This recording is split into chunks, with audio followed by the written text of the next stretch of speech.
Ethan woke up early that morning to the sound of his alarm buzzing softly on the nightstand. The sky outside his small apartment window was still dark, but he didn't mind. Mornings were his favorite part of the day because he got to spend them with his little daughter, Mia. She was only 6 years old, but she was already the brightest star in his life. He quietly moved into the kitchen, preparing oatmeal and scrambled eggs the way Mia liked them. She always insisted he put a little honey on top, because honey makes everything better. Ethan smiled at the memory of her saying that. He poured the oatmeal into a small bowl and set the table. Soon enough, little footsteps echoed down the hallway. Mia appeared in her pink pajamas, her hair messy but her eyes sparkling. "Daddy," she said, rubbing her eyes, "is today a work day?" "Yes, Pumpkin," Ethan answered warmly, lifting her onto a chair. "But you're coming with me after school. We've got a few cars to check, and I'll need my little helper."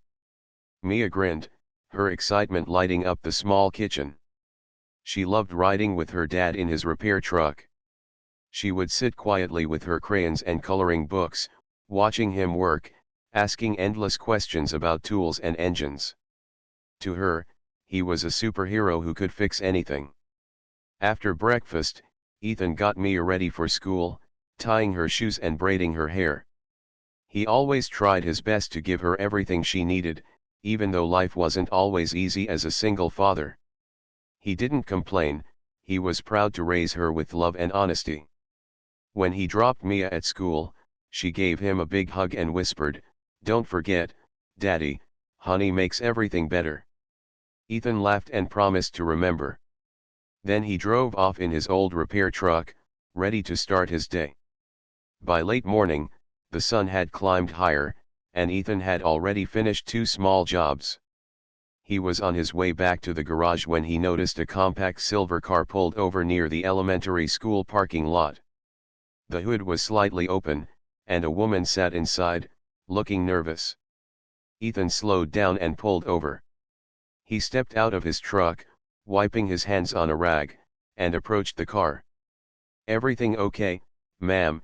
he asked kindly. The woman looked up, surprised but relieved.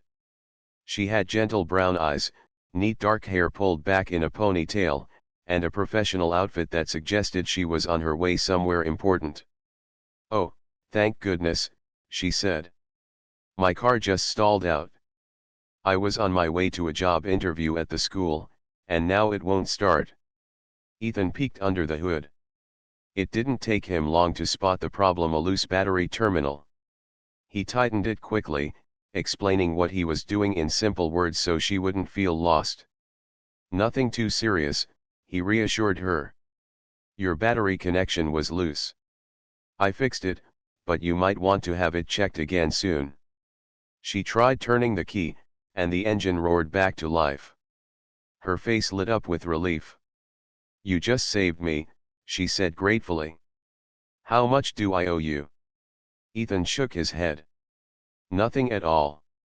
You've got somewhere important to be, and I'm glad I could help." But she insisted. "Please, at least let me pay you something." He smiled warmly. "I've got a little jar at the garage called Pay It Forward. If you ever feel like it, drop something in there. Or just help someone else one day. That's enough." The woman's eyes softened at his words. She nodded, touched by his kindness. "Thank you, really. I was so worried I'd miss the interview." "Good luck," Ethan said with sincerity. "I'm sure you'll do great." Before she left, Ethan noticed Mia sitting in the back seat of his truck, watching the whole thing unfold through the window.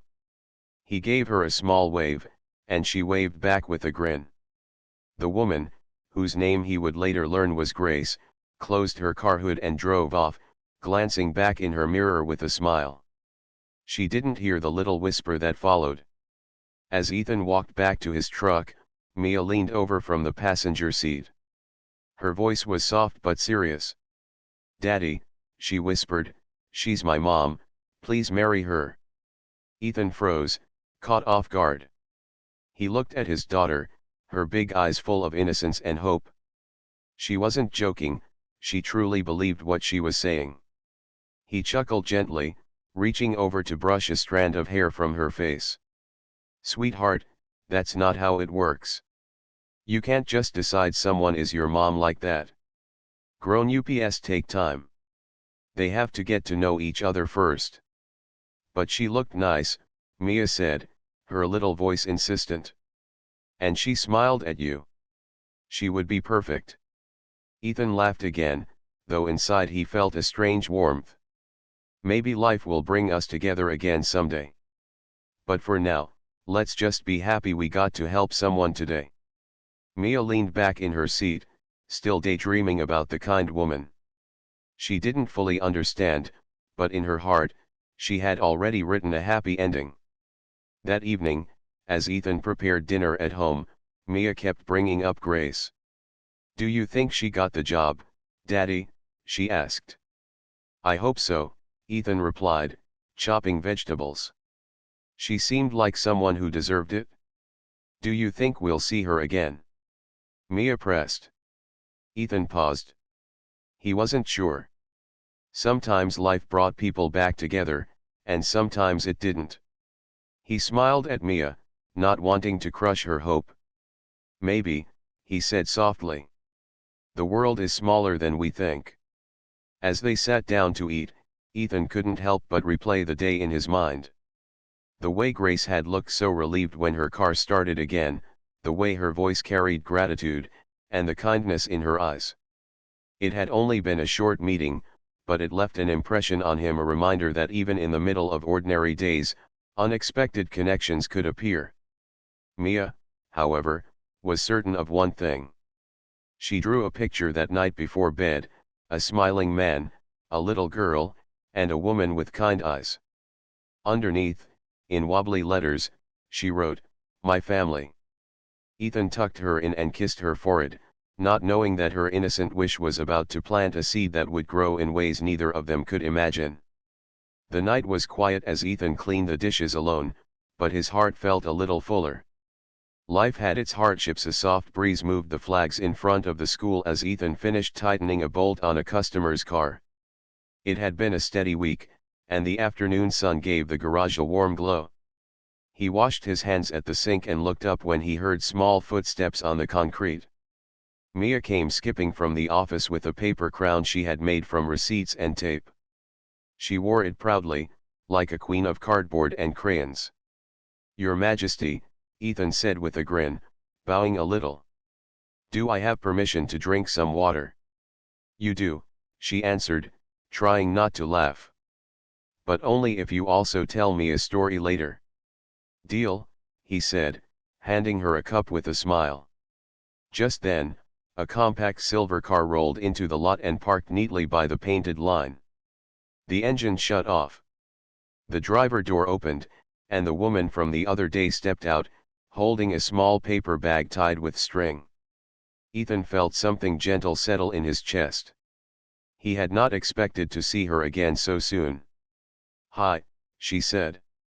"I hope it's okay that I stopped by. I wanted to say thank you."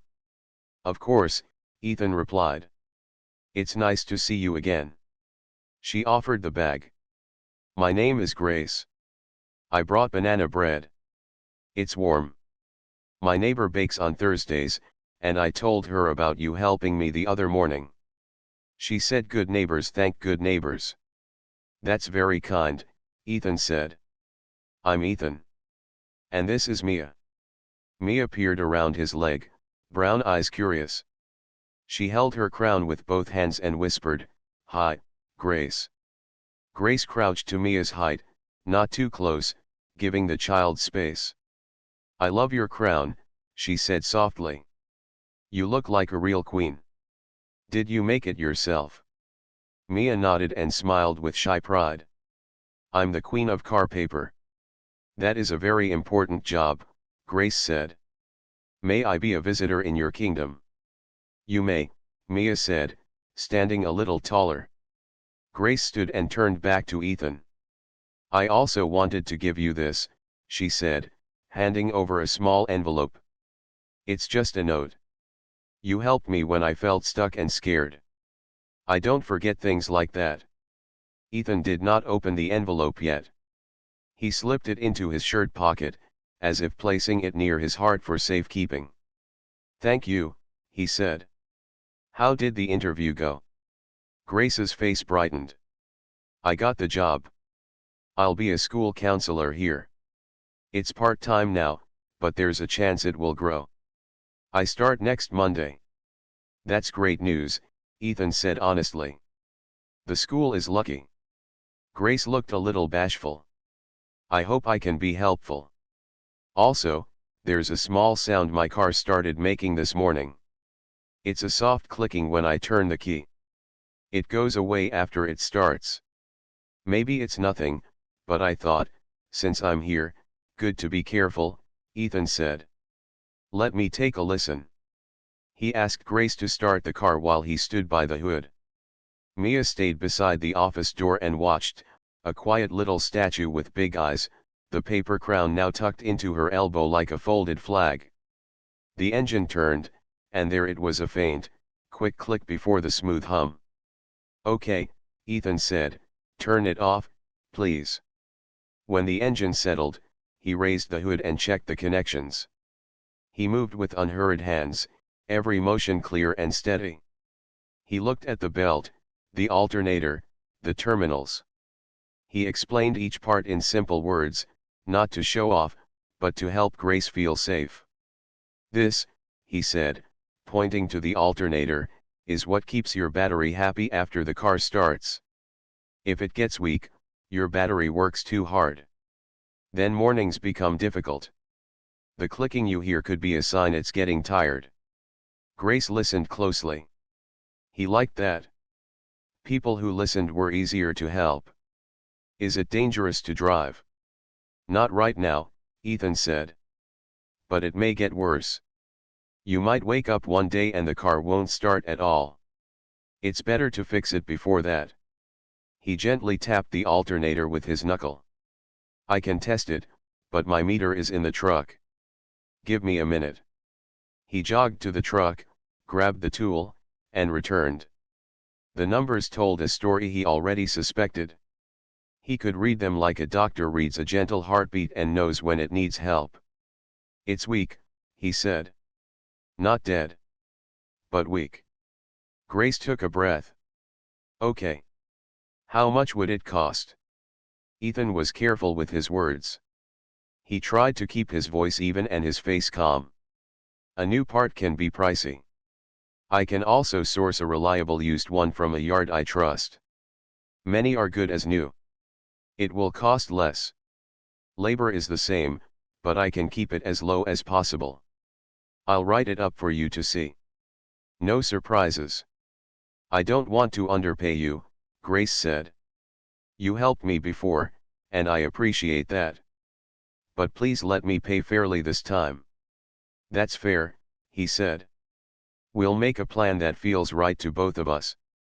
While he wrote down the parts and labor estimate, Mia slipped inside the little office and returned with a folded paper she had colored that morning. It showed a smiling car with a big bow on top, a stick figure with a toolbox, and a second stick figure with a clipboard. Above it, she had printed carefully, "Thank you for being kind."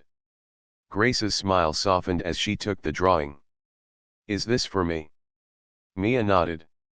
Yes. The car is saying thank you too. It's the nicest picture I've gotten all week, Grace said, placing it gently into her bag. I'll put it on my wall at home. Ethan handed Grace the estimate, written neatly on a yellow pad. This is the range, he said. If I can get the used part I know, it will be the lower number. If that one is gone, I'll try a second source. I'll call you before I buy anything. Grace read the paper slowly. She did the math in her head and looked up with calm eyes. Let's do it, she said. I have savings for emergencies, and I don't want to worry every morning. When can we schedule it? I can start Friday afternoon, Ethan replied. You'll have it back Saturday if all goes as planned. Friday works, she said. I can arrange a ride from the school. I'm training this week anyway. Training already? Ethan asked. Yes, Grace laughed. They gave me a small office near the library. It has a window, and a plant I'm already worried I might kill. Bring it by, Ethan joked. Mia is good with plants. She talks to them and they listen. Mia nodded solemnly, as if this was very serious and true. Grace shifted her weight and looked around the garage. It was tidy in a humble way. Tools hung on a pegboard in a calm pattern. A small sign on the wall read, Car Care Basics, free Saturday class for parents and teens. She pointed to it. Do you teach that? Yes, Ethan said. We go over simple things, how to check oil, add air to tires, jump start safely, read little lights on the dashboard. It's free. I think knowledge makes people feel strong. I love that, Grace said. I work with kids who feel small or worried. I teach them simple steps to how to name a feeling, how to breathe, how to ask for help. We're doing similar work, just with different tools. Ethan felt a quiet connection settle between them, like two people standing under the same small umbrella. Not big or loud. Just steady. He did not rush it. He did not make a joke to fill the peaceful air. He let it be. Grace checked the time. I should go back to the school, she said. But I'll be here Friday at 2, if that still works. It does, Ethan said. We'll be ready. She looked at Mia. Thank you for welcoming me to your kingdom, she said. I will bring a flag next time. Maybe not made of receipts. Mia giggled. You can bring a banana bread flag. We will try, Grace laughed. My neighbor is the baker. I'll ask her. Ethan walked her to the car. He listened again to the small click when she started the engine. He gave a thumbs up to say he had heard it and was on the case. She waved, careful and kind, then drove away, the silver car blending into the light traffic like a quiet fish in a small stream. When the lot was calm again, Ethan took out the envelope from his pocket and opened it. Inside was a small, thoughtful note in neat handwriting. It thanked him for stopping on a busy morning and for speaking to her with respect. It said, You helped me feel brave when I felt very small. That is a gift I try to give to children every day. Thank you for showing it to me. At the bottom, she had drawn a tiny plant with 2 leaves, as if to say, something new is growing. Ethan read the note twice. He felt a slow warmth in his chest and did not push it away. He tucked the note back and slid it into the office drawer where he kept good things, a finger painting from Mia, a thank you card from a grandmother, a photo of the truck on the day he bought it. Mia climbed onto the rolling stool and spun once. Daddy, she said in a careful voice, do you think she liked my picture? I do, he said. Very much.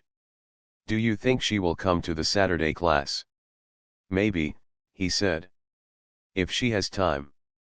Do you think her plant will live? With help, he answered. Most things do, with a little help. The afternoon settled back into its rhythm.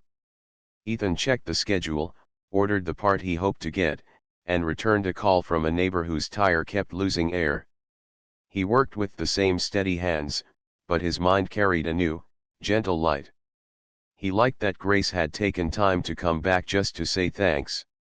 He liked that she had watched him work and not rushed him.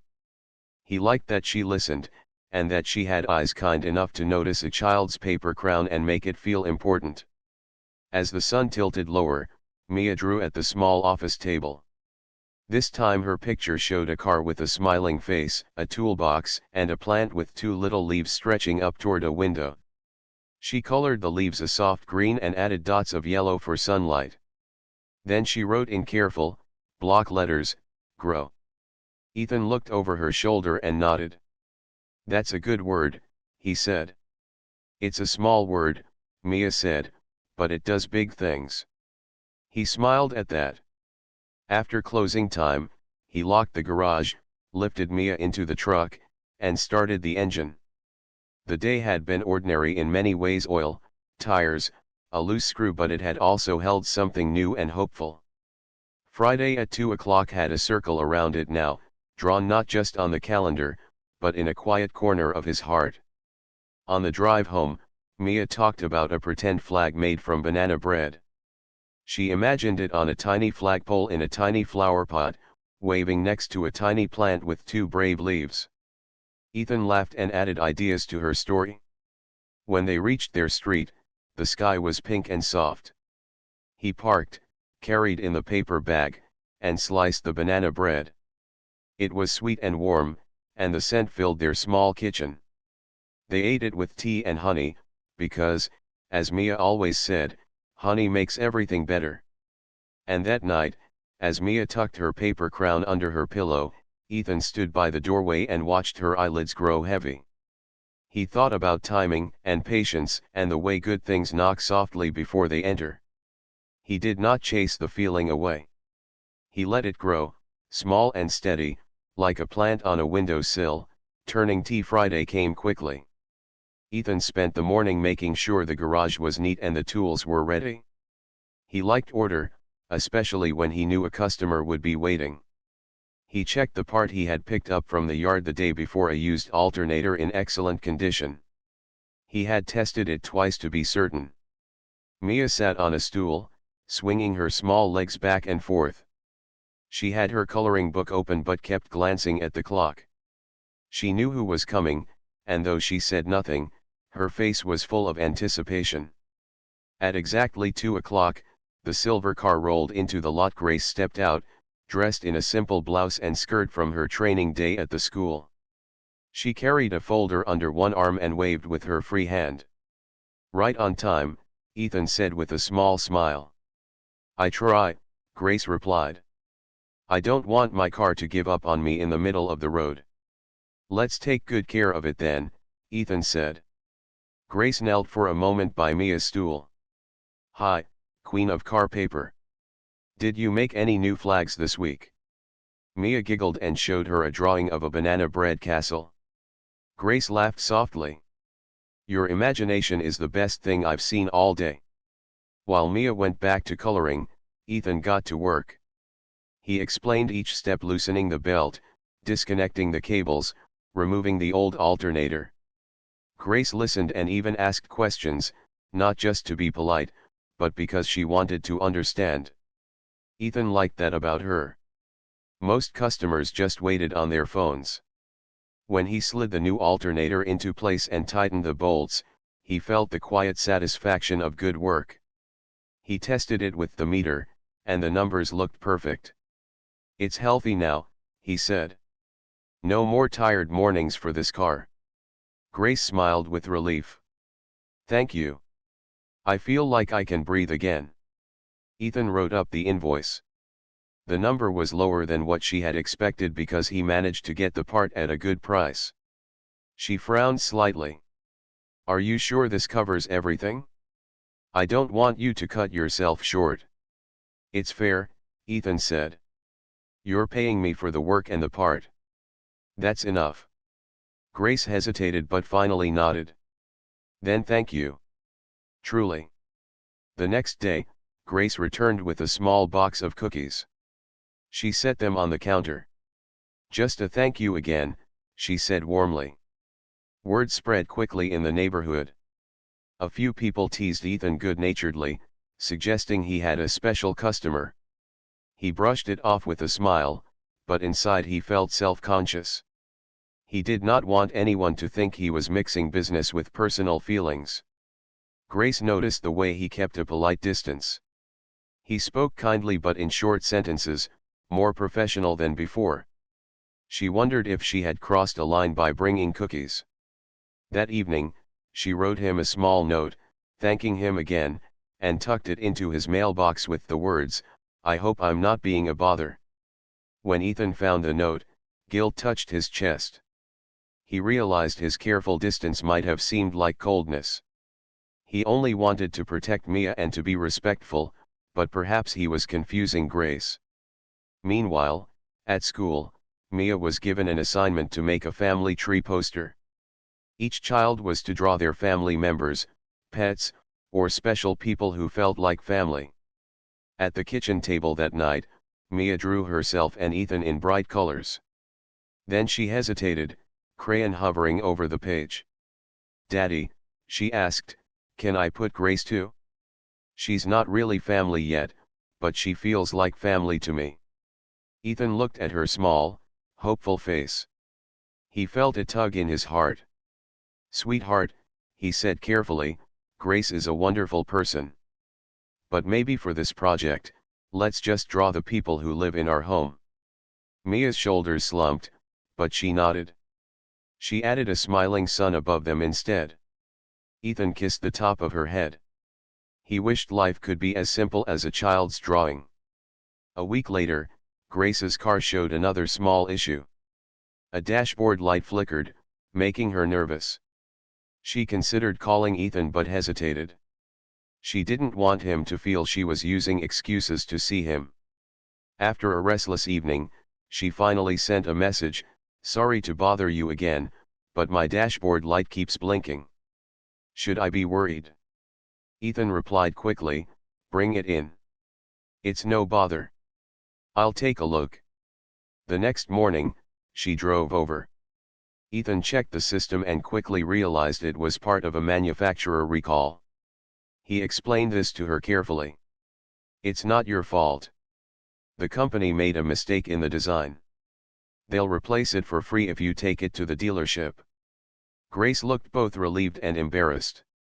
"I almost didn't ask you. I didn't want to cause trouble." "You're not causing trouble," Ethan said gently. "I'd rather you ask than drive worried. That's what I'm here for." Grace smiled, but in her heart she wondered if she was leaning too much on his kindness. That afternoon, at the local coffee shop, Ethan overheard another mechanic muttering to a friend. "That single dad gives away too much. Fixes things for free, cuts prices, makes the rest of us look greedy. No wonder people run to him." Ethan pretended not to hear, but the words stung. He didn't see his kindness as a strategy, it was simply how he wanted to live. Still, he worried what people thought. Grace, too, began to feel unsure. She wrote another note one evening. "Thank you again. I'll try not to trouble you so much. You've already helped me more than I deserve." When Ethan read it, he sighed. He realized his cautiousness was sending the wrong message. He wasn't upset with her, far from it. He respected her deeply. But his guarded behavior was making her think she was unwelcome. He looked at Mia, who was coloring at the table. She had drawn another picture this time, a family of 3. A man, a woman, and a little girl, all holding hands. Above them, she had written in big letters, "Happy." Ethan sat quietly for a long moment.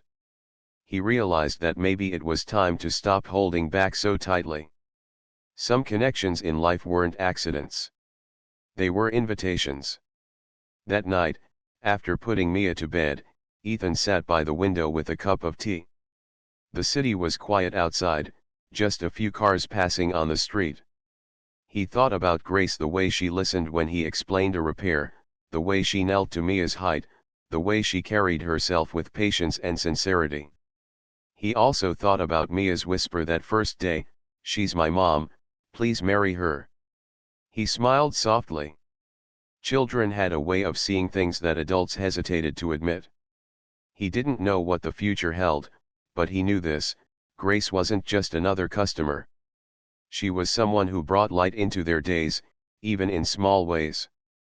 And maybe, just maybe, he was ready to let the Saturday morning of the school's life skills fair was bright and cool. The sky was clear, and families were already gathering at the school gym. Booths were set up along the walls, one for healthy cooking, another for first aid, and another for gardening. There were posters, balloons, and the smell of muffins from the refreshment table. Ethan had agreed weeks ago to run a simple workshop called Car Care 101.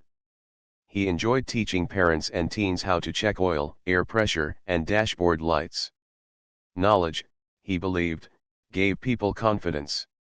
Mia had been excited all week, packing her crayons and a little notepad to help Daddy take notes. When they entered the gym, Ethan noticed the booth right beside his table. A sign read, "Emotional Health for Kids and Families." Standing there, arranging handouts, was Grace. For a moment, Ethan almost laughed at the coincidence. His tools and her handouts, two different worlds placed side by side. She looked up, saw him, and her face lit with quiet surprise. "Well, this is a good accident," she said warmly. "Looks like we're neighbors today," Ethan replied. Mia tugged his sleeve and whispered, "See? I told you we'd see her again." Ethan smiled and nodded. The fair began. Parents drifted from booth to booth. Ethan showed people how to check their tires and safely use jumper cables. He demonstrated with his steady, clear voice, always patient when questions came. Grace, just a few feet away, spoke gently with children and their parents, helping them name feelings and learn small ways to calm down when upset. At one point, Ethan paused to watch her. A boy, maybe 10 years old, had come in with his shoulders tight and his eyes on the floor. Grace knelt to his level, spoke softly, and gave him a simple breathing exercise. Slowly, the boy's face relaxed. He even smiled a little. Ethan felt something stir in his chest. Grace carried the same care in her work that he tried to carry in his. Later, as the fair began to quiet, Ethan and Grace found themselves putting away supplies at the same time. The room was nearly empty, just a few volunteers stacking chairs. "You're good at what you do," Ethan said, nodding toward her table. Grace shook her head modestly. "I just try to make kids feel safe. Sometimes it's as simple as listening. That boy today reminded me of myself when I was younger. I grew up without much support. That's why I became a counselor, to be the voice I once needed." Ethan leaned on the edge of his table. "That's honest. I respect that." Grace hesitated, then looked at him carefully. "Can I tell you something? When you helped me that first morning, you didn't just fix my car. You spoke to me with respect. You didn't treat me like a problem. That meant more than you know. And I worry I've leaned on your kindness too much since then." Ethan shook his head quickly. "Grace, you haven't. If anything, I've been too distant. I thought I was protecting Mia, and myself. But I realize now I might have made you feel like a burden. That was never my intention." Grace's eyes softened. "Thank you for saying that." For a moment, the air between them was calm but full, as if both had set down invisible weights. Just then, Mia came bouncing over with two folding chairs. "Look, Daddy, I can carry both." She set them down proudly. Then she looked up at Ethan and Grace standing close together. She grinned.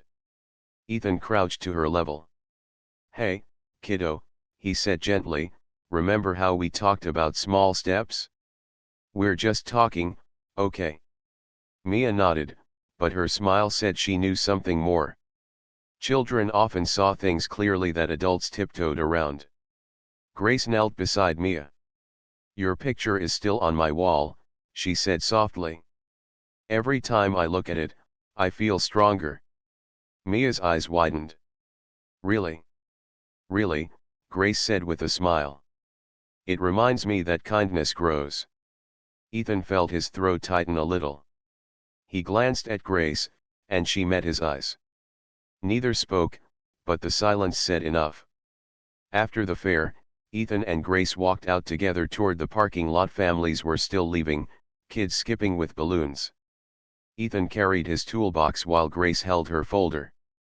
At the cars, Grace paused. "Can I be honest one more time?" she asked. "Of course," Ethan said. She took a breath. "I want to know you better. Not just as the man who fixed my car, but as a person." I like the way you live steady, honest, and kind. I don't expect anything fast. I want to try. Ethan felt a quiet relief wash over him. That's all I've been thinking about, he admitted. I didn't want to push or confuse you. But I'd like to try too. Slowly, with care. For Mia, and for us. Grace smiled, a little shy, a little hopeful. Coffee, then. Coffee sounds good, Ethan said. Mia cheered softly from the back seat of Ethan's truck, as if she had been waiting her whole life for that moment. Over the next weeks, Ethan and Grace kept their word. They met for short coffees after school. Sometimes they walked with Mia to the park on Saturdays. Nothing rushed, nothing hidden. They were careful with their words and their time, but every small step felt steady. At first, Ethan wondered what others might say. But when his neighbors saw them walking together, most simply smiled. One older woman told him, "You deserve good company." That was enough. Grace, too, found peace in the simple moments. She enjoyed helping Mia with homework at the picnic table, or listening to Ethan talk about engines with the same gentle patience he used on people. For the first time in years, she felt she had found a space where she could rest her heart. One evening, after closing the garage, Ethan sat on the steps with Mia. The sky was painted with streaks of orange and purple. Mia leaned against him, tired but content. "Daddy," she whispered, "remember when I told you she's my mom?" "Yes, pumpkin," he said softly. "I think maybe I was right," Mia said with a sleepy smile. "But even if it takes time, I can wait. Waiting is okay if it's for something good." Ethan kissed the top of her head. "You're wise beyond your years." As the sun set, he thought about all that had happened: the chance meeting on the side of the road, the whisper from a child, the slow unfolding of trust. He realized some stories don't begin with big plans. They begin with a stalled engine and a helping hand. The months passed gently, each week weaving Ethan, Grace, and Mia closer together. Their meetings became part of a steady rhythm: coffee on weekday afternoons, walks in the park on Saturdays, and sometimes quiet evenings sharing stories while Mia colored nearby. Nothing was rushed, nothing forced. Everything grew naturally, like a tree that stretches toward the sun without even noticing. Grace often stopped by the garage after work. Sometimes she came with a snack for Mia, other times with a plant clipping for Ethan to put on his office shelf. She never arrived empty-handed, not because she felt she had to, but because that was her way of showing care. Ethan teased her about spoiling them, but he secretly cherished those thoughtful gestures. Mia, of course, was delighted. She often slipped her hand into Grace's without hesitation, as if it were the most natural thing in the world. She liked having someone to show her school drawings to, someone who clapped at her pretend concerts in the living room, someone who brushed her hair with gentle patience. At first, Ethan worried about boundaries. He reminded himself that this was still new, that he needed to protect his daughter's heart. But as the weeks rolled into months, his worry softened. He saw the way Grace respected both of them, never stepping too quickly, never assuming a role that wasn't yet hers. She simply cared, and that was enough. One spring afternoon, Ethan decided to take Mia and Grace to the park by the lake. The air smelled of fresh blossoms, and children's laughter carried across the breeze. They spread a picnic blanket under a tree, unpacking sandwiches, fruit, and cookies that Grace had baked the night before. As they ate, Mia ran to the water's edge to chase ducks, her laughter ringing like a bell. Grace and Ethan sat side by side, watching her. "She's a bright soul," Grace said softly. "She reminds me that joy can be simple." "She keeps me steady," Ethan replied. "Even on the hardest days, she makes me believe everything will be okay." Grace looked at him, her eyes warm. "And you've raised her so well. You give her kindness and safety. That's more than many children ever get." Ethan smiled, touched by her words. I do my best. Some days, I worry I fall short. But then she smiles, and I think maybe I'm not doing so badly. Grace placed her hand lightly on his. You're not. You're more than enough. The moment was quiet but full, like a promise neither of them needed to speak aloud. Over time, Grace became part of more of their daily life. She joined them for dinners at home, where Mia insisted she sit right beside her. They planted a small herb garden together in pots by the window. They even started a little Saturday tradition, pancakes in the morning, then a walk to the farmer's market. Neighbors began to notice, and instead of gossip, most simply smiled. It's good to see you happy, Ethan, one said kindly. He nodded, grateful for the acceptance. Grace also brought light into Ethan's world in ways he hadn't expected. She encouraged him to take small breaks for himself, reminding him that even caretakers need care. She helped him set up a proper corner in the office for Mia, with books and markers, so she always felt at home there. She even attended one of his Saturday car care classes, standing proudly at the back as if she were his biggest supporter. For Ethan, these small things added up to something larger than he could explain. He realized he was no longer walking alone. One evening, after a long day at the garage, Ethan came home to find Mia and Grace sitting on the floor surrounded by paper and markers. They were making a future box, a small decorated box where Mia wanted to place her wishes and dreams. This one is mine, Mia said, holding up a slip of paper. It says, I want Daddy to smile more. Ethan laughed and gave her a playful tickle. I'll try. Grace smiled and slipped her own paper into the box. I wrote, I hope this little family keeps growing stronger. Mia clapped. That's my favorite one. Ethan felt his throat tighten. He realized in that moment that Grace was no longer just a visitor in their lives. She was already woven into their story. By summer, their bond had grown deep. Ethan began to think about the future in ways he hadn't dared before. He knew he wanted Grace by his side, not just as a friend or companion, but as family. He didn't want to rush, but he also didn't want to leave the important words unspoken. So he planned something simple. Nothing grand, nothing loud, just honest.